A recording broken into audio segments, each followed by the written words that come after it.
तो हेलो दोस्तों, आज हम लोग ट्वेल्थ का बायोलॉजी का चैप्टर सेकेंड पुष्पी पादपों में लैंगिक जनन यानी चैप्टर 2 का 50 एमसीक्यू, टोटल 200 एमसीक्यू कराएंगे। 4 क्लास में करा देंगे आप लोग को। अभी 50 एमसीक्यू करते हैं।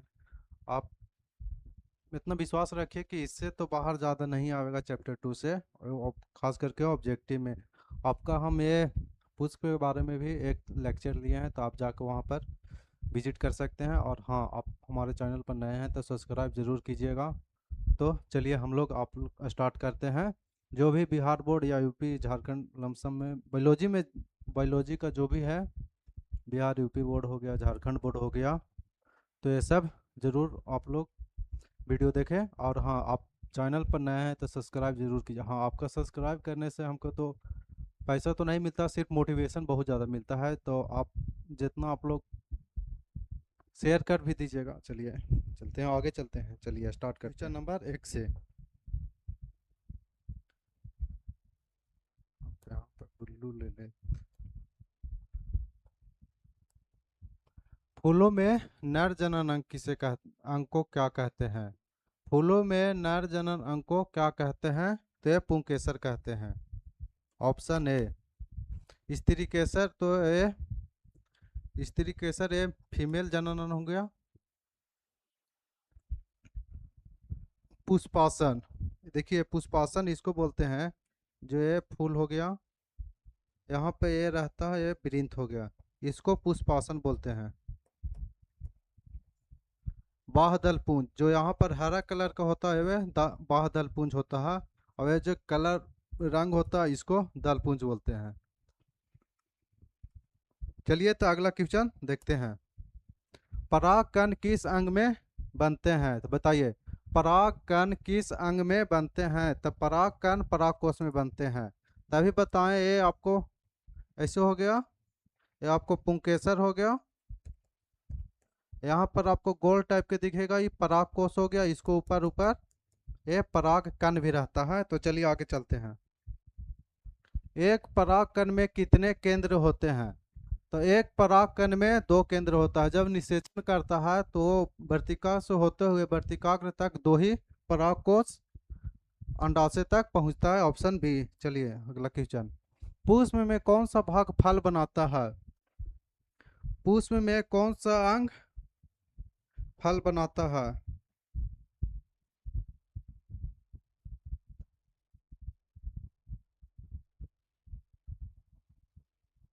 बताइए, पुष्प में कौन सा अंग फल भाग बनाता है? तो पुष्प में कौन सा भाग फल बनाता है? बताइए। तो ये अंडाशय हो जाएगा, ऑप्शन कैट। बाह दलपुंज बताया, पुंकेसर भी बता दिए, दलपुंज भी बता दिए। चलिए अगला क्वेश्चन। बीजांड में क्या बनता, बीजांड से क्या बनता है? बीजांड से बीज बनता है। ऑप्शन बोल। परागकण किसके द्वारा होता है? परागन किसके द्वारा होता है? बताइए। तो परागकण वायु से भी होता है, कीटों से होता है, हवा से भी होता है, और जंतुओं से भी होता है। तो इसमें सभी मारिएगा। वायु हो गया, जल हो गया, कीट हो गया, आदि से। जैसे जंतुओं हो गया, पानी में भी होता है, कीट से भी होता है, और ये वायु से भी। वायु में जैसे मक्का, इसको उदाहरण मक्का हो जाएगा। मक्का हो गया, धान हो गया, ऐसे में वायु से परागन होते हैं। चलिए अगला क्वेश्चन। स्वपरागन में परागन जाते हैं, स्वपरागन में परागन जाते हैं। तो एगो परागन 2 तरह का होता है, एगो सेल्फ पोलिनेशन, एगो क्रॉस पोलिनेशन। मतलब स्वपरागन एगो परपराशन, परपरागन। तो स्वपरागन उसी फूल से उसी में जाता है। जैसे ये फूल हो गया, इसमें ये पुंकेसर हो गया, ये पराग कोष हो गया, इसमें छोटा छोटा कण रहता है, इसको पराग कण कहते हैं। इसी फूल के पराग कण इसी ओवरी में यानी उसी फूल के अंडा में जो निषेचन होता है उसे स्वपरागन कहते हैं। चलिए अगला क्वेश्चन। पर परागन, पर परागन अभी बताएं दूसरे पौधे, यानी एक फूल ये हो गया और ये दूसरा फूल हो गया। इसका परागकण इसको वर्तिकाग्र से होता है, दूसरे फूल के अंडाशय तक निषेचन करता है, उसको पर परागण कहते हैं। चलिए अगला क्वेश्चन, पराग नली किसके द्वारा बनती है बताइए। नौमा, पराग नली किसके द्वारा बनती है? पराग नली किसके द्वारा बनती है बताइए।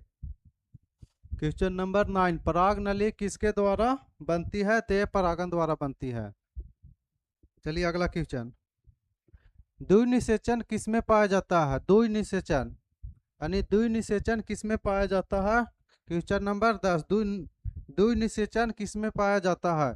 तो द्वि निषेचन अनवृत बीज में पाया जाता है, अनवृत बीज में पाया जाता है। चलिए अगला क्वेश्चन, भ्रूणपोष किससे बनता है? भ्रूणपोष यानी एंडोस्पर्म।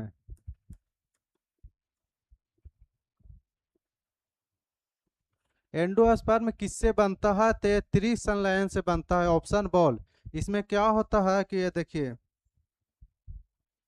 ये आपको पुष्पासन हो गया, ये प्रिंथ हो गया, ये आपको पुंकेसर हो गया, ये परागकोश हो गया, ये परागकण हो गया, और ये वर्तिकाग्र हो गया, वर्तिका हो गया, ये अंडाशय हो गया। फूल में 3 अंडा होता है, और ये परागकण 2 ही यहाँ से आ पाते हैं, एक ये और एक ये 2। एक तो भ्रूण बनता है, एम्ब्रॉय बनता है, और ये 3 मिलकर, एक परागकण और 2 अंडा मिलकर ये एंडोस्पर्म का निर्माण होता है। एंडोस्पर्म के काम है, ये जो भ्रूण बनता है उसका भोजन देना, और फिर बाद में ये खत्म हो जाता है। चलिए अगला क्वेश्चन, आवृत बीजी में कितनी बार निषेचन होता है बताइए। आवृत बीजी में कितनी बार निषेचन होता है? क्वेश्चन नंबर 12, आवृत बीजी में कितनी बार निषेचन होता है बताइए। आवृत बीजी में कितनी बार निषेचन होता है? तो इसमें 2 बार निषेचन होता है। चलिए अगला क्वेश्चन, भ्रूण कोश में कितने कोशिकाएं होती है बताइए। भ्रूण कोश में कितनी कोशिकाएं होती है? अभी बताएं, भ्रूण कोश में 3 कोशिकाएं, भ्रूण कोश में कितनी कोशिकाएं होती है? क्वेश्चन नंबर 7, भ्रूण कोश में कितनी कोशिकाएं होती है? तो इसमें 7 होती है। चलिए अगला क्वेश्चन, पराग कोश के दीवार में कितनी परत होती है? पराग कोश की दीवार में कितनी परत होती है? पराग कोश की दीवार में कितनी परत होती है? तो इसमें 4 होगा। एगो एपिडर्मिस हो जाएगा, एगो एपिडर्मिस हो जाएगा, और अगला बता देते हैं आपको, एंडोथेसिम,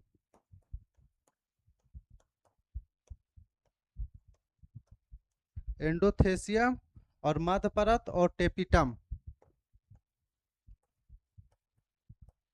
टेपिटम।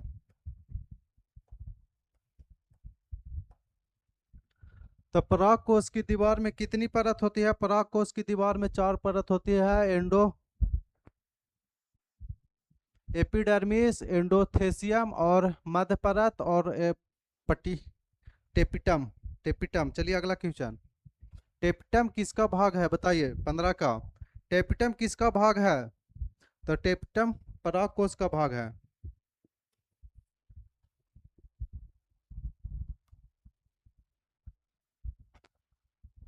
टेपिटम किसका भाग है? तो पराग कोश का भाग है। चलिए अगला क्वेश्चन, परागकण की बाहरी दीवार को क्या कहते हैं? परागकण की बाहरी दीवार को क्या कहते हैं? क्वेश्चन नंबर 16, परागकण की बाहरी दीवार को क्या कहते हैं? तो परागकण की बाहरी दीवार को पेरिस्पर्म कहते हैं। परागकण की बाहरी दीवार को पेरिस्कम गलती एक्साइन कहते हैं। परागकण की बाहरी दीवार को एक्साइन कहते हैं। परागकण की बाहरी दीवार को एक्साइन कहते हैं। चलिए अगला क्वेश्चन, परागकण की भीतरी दीवार को क्या कहते हैं? एक स्टाइन कहते हैं, और बाहरी को एक्साइन कहते हैं। यहाँ पे बाहरी था, बाहरी दीवार को एक्साइन कहते हैं, और भीतरी दीवार को स्टाइन कहते हैं। ये बाहरी दीवार हो जाएगा।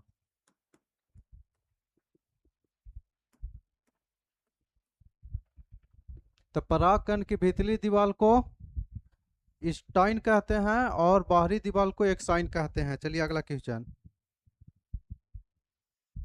नपुंसक कीट परागन को क्या कहते हैं? नपुंसक कीट परागन को क्या नपुंसक कहते कीट हैं? परागन को क्या कहते हैं? नपुंसक कीट परागन को एंटोमोफिली कहते हैं। चलिए अगला क्वेश्चन।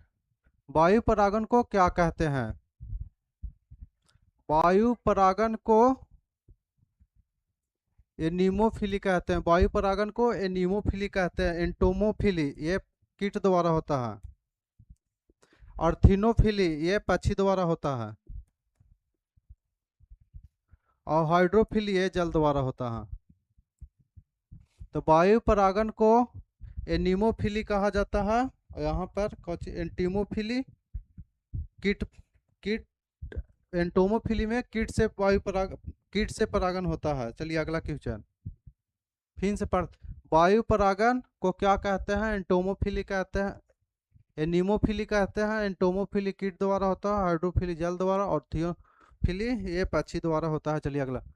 जल परागन को क्या कहते हैं? तो जल परागन को अभी बताए हैं एनीमोफिली कहते हैं। दो क्वेश्चन। वायु परागन को एनीमोफिली और जल परागन को हाइड्रोफिली कहते हैं। Option correct. जल परागन को हाइड्रोफिली कहते हैं। एंटीमोफिली एक कीट हो जाएगा। एनीमोफिली ये हवा हो जाएगा यानी वायु। और थियोनोफिली ये पक्षी हो जाएगा। चलिए अगला क्वेश्चन। पक्षी परागन को क्या कहते हैं? ऑर्निथोफिली कहते हैं। बली अस्नेरिया में परागन किसके द्वारा होता है? बली अस्नेरिया में किसके द्वारा होता है? चलिए बताइए। बली अस्नेरिया में परागन किसके द्वारा होता है? बली अस्नेरिया में किसके द्वारा होता है? तो ये जल द्वारा होता है। इसमें नर फूल पानी में तैरते हुए मादा फूल के पास पहुंचता है। तो बली अस्नेरिया में परागन किसके द्वारा होता है? ये जल द्वारा होता है। इसमें नर जनन फूल मादा जल में तैरते हुए मादा जनन के पास पहुंचता है। मक्का में किसके द्वारा होता है? मक्का में हवा द्वारा होता है। मक्का हो गया, धान हो गया, जैसे ये वायु परागन मतलब एनीमोफिली मतलब उसमें क्या होता है? जैसे आप लोग देख सकते हैं मक्का के खेत में जब हवा के लहरें चलते हैं एक दूसरे से टकरा के वह परागन करते हैं। जैसे धान के खेती में उतना में तो कीट तो संभव नहीं है या जंतुओं द्वारा भी संभव नहीं है, जल द्वारा भी संभव नहीं है, तो उसमें हवा द्वारा ही होता है। जब हवा के लहरें चलते हैं एक दूसरे से टकरा कर वह परागन करते हैं। चलिए अगला क्वेश्चन। लोटस में परागन किसके द्वारा होता है? बताइए। लोटस में परागन किसके द्वारा होता है? तो इसमें एंटोमोफिली द्वारा होता है। एंटोमोफिली यानी कीट। एंटोमोफिली एंटोमनोफिली। लोटस में परागन किसके द्वारा होता है? तो एंटोमनोफिली कीटों द्वारा होता है। चलिए अगला क्वेश्चन। सेब के खाने योग्य भाग क्या है? बताइए। सेब के खाने योग्य भाग क्या है?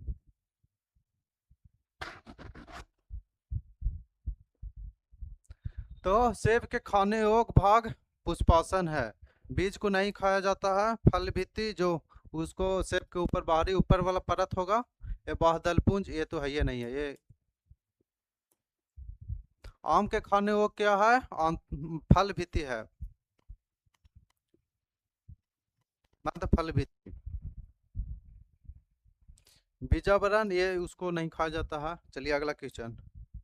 नारियल का रेशेदार भाग क्या कहलाता है? बताइए। नारियल का रेशेदार भाग क्या कहलाता है? तो नारियल का रेशेदार भाग मध्य फल भित्ति कहलाता है। तो नारियल का रेशेदार भाग मध्य फल भित्ति कहलाता है। चलिए अगला क्वेश्चन। भ्रूण का पोषण किससे होता है? भ्रूण कोश से होता है, एंडोस्पर्म में। आप लोग के अभी बताएं कि ये देखिए आपको ओवरी हो गया, ये पुंकेसर हो गया, ये पुंकेसर हो गया, ये पराग कोश हो गया, इसमें ही पराग कण रहता है। ये पराग कण,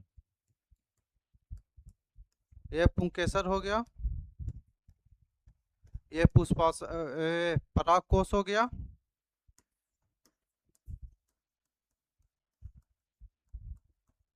और ये दाना दाना ये परागकण, जो परागकण ये वर्तिकाग्र हो गया,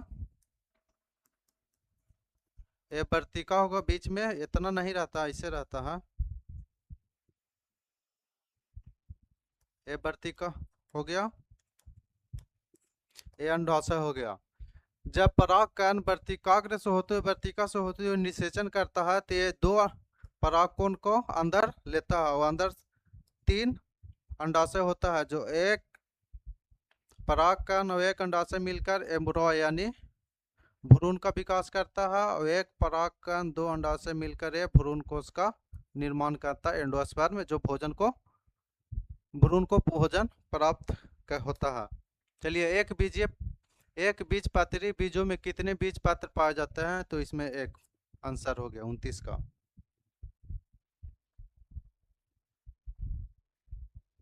एक बीज पात्री में कितने बीज पाए जाते हैं, तो एक। चलिए अगला क्वेश्चन, 2 बीज पात्री में बीजों में कितनी बीज पात्र पाए जाते हैं, इसका 2 ऑप्शन हो जाएगा। दो बीज पात्री में बीजों की संख्या 2। चलिए अगला क्वेश्चन, अनिषेक फल में फल बनता है बिना निषेचन को, ये आपको पढ़ाए हैं। अनिषेक फल बिना निषेचन को अंडा देता है।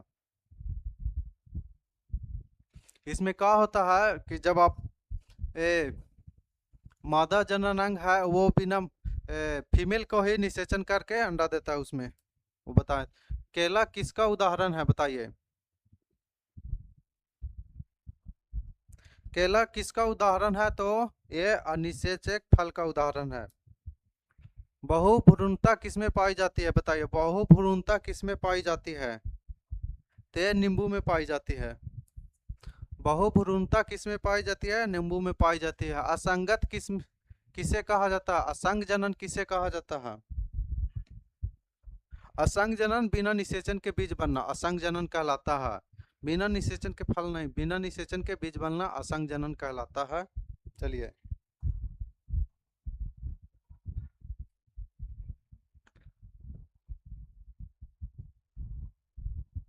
चलिए अगला क्वेश्चन, चला जोगिमी में परागनली जाती है चलासा से जाती है। चलिए अगला क्वेश्चन, पोरोगेमी में परागनली जाती है, पोरोगेमी में परागनली जाती है। Question number 36। चलिए बताइए,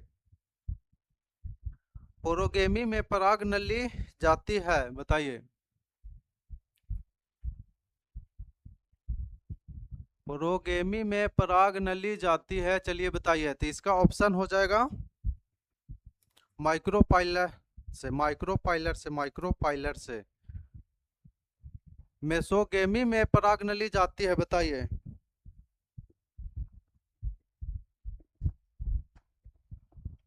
मेसोगेमी में परागनली जाती है, तो इसमें हो जाएगा इटेगुमेट से, इंटू गुमेट से। चलिए अगला क्वेश्चन, भ्रूण कोश किसमें बनता है,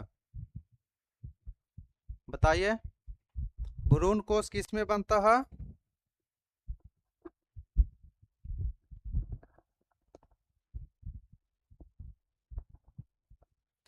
तो भ्रूण कोश बीजांड में बनता है। भ्रूण कोश किसमें बनता है, बीजांड में बनता है। वर्तिका आपको बताए हैं, ये आपको अंडाशय हो गया, ये यहाँ वाला वर्तिका होगा, यहाँ वाला वर्तिक बीच में बना देते हैं आप लोग। ओहो,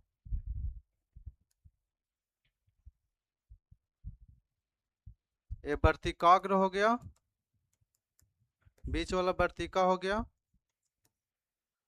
पराग कोश, यहाँ पे गोल वाला पराग कोश हो गया, ये अंडाशय बीच में हो गया। चलिए अगला क्वेश्चन, परिपक्व भ्रूण कोश में कितने अगुणित केंद्र होते हैं,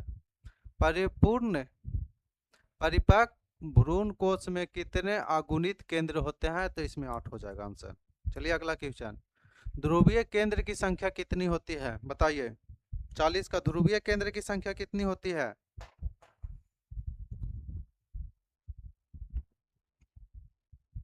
तो ध्रुवीय केंद्र की संख्या 2 होती है। चलिए अगला क्वेश्चन, सहायक कोशिकाओं की संख्या कितनी होती है? सहायक कोशिकाओं की संख्या कितनी होती है? तो इसको भी आंसर 2 ही हो जाएगा।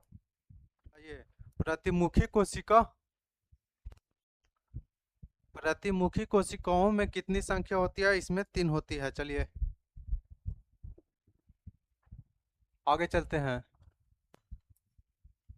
अंड कोशिका कहाँ होता है?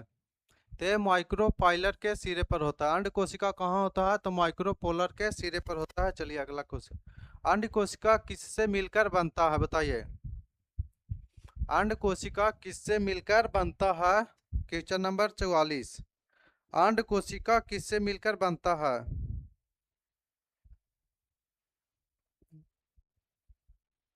अंड कोशिका किससे मिलकर बनता है?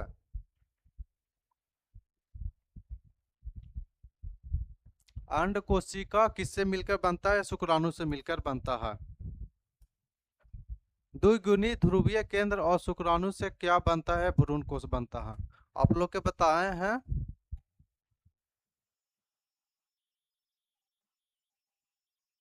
ये आपको या, ये आपको पराग कोश हो गया, ये पराग कण। जब यहाँ वर्तिकाग्र से होते हुए, वर्तिका से होते हुए 2 पराग कण पहुंचते हैं और ओवरी में 3 अंडाशय होते हैं। तो ये 3 मिलकर द्विगुणी ध्रुवीय और शुक्राणु ये भ्रूण कोश यानी एंडोस्पर्म का निर्माण करते हैं। अब ये भ्रूण का विकास करते हैं।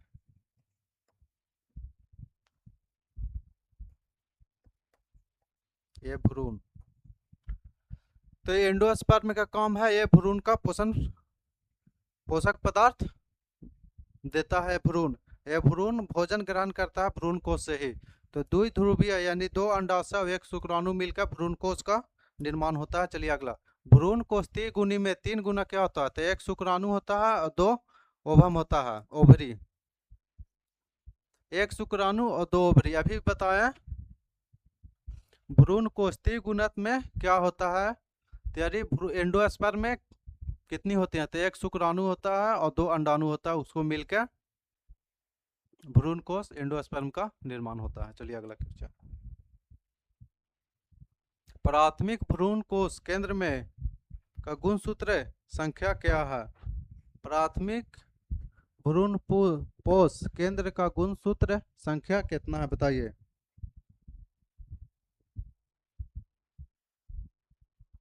तो इसका 3 हो जाएगा। प्राथमिक भ्रूण कोश। अभी बताएं कि 1 शुक्राणु होता है और 2 ओवम होता है। युग्मनज का गुणसूत्र संख्या, युग्मनज यानी जायगोट,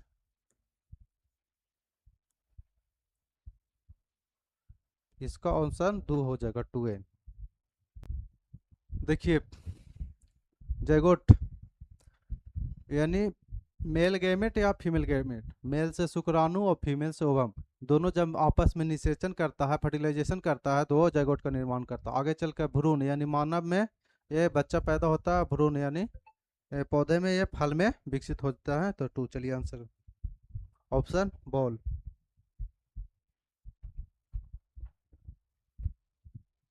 बीज में भ्रूण का विकास किससे होता है? ते भ्रूण कोश से होगा। अभी बताए हैं भ्रूण का विकास भ्रूण कोश से होता है। चलिए अगला क्वेश्चन। बीजांडकाय को क्या कहते हैं? बताइए। ये लास्ट क्वेश्चन है। ए न्यूक्लियस कहते हैं, नेसल न्यूक्लियस। बीजांडकाय को क्या कहते हैं? तो न्यूसेलस। तो चलिए आज यहीं तक रहते हैं। आगे के क्लास में आगे हम क्वेश्चन आपको करा देंगे, तो आप यहाँ से रिवीजन करते रहिएगा।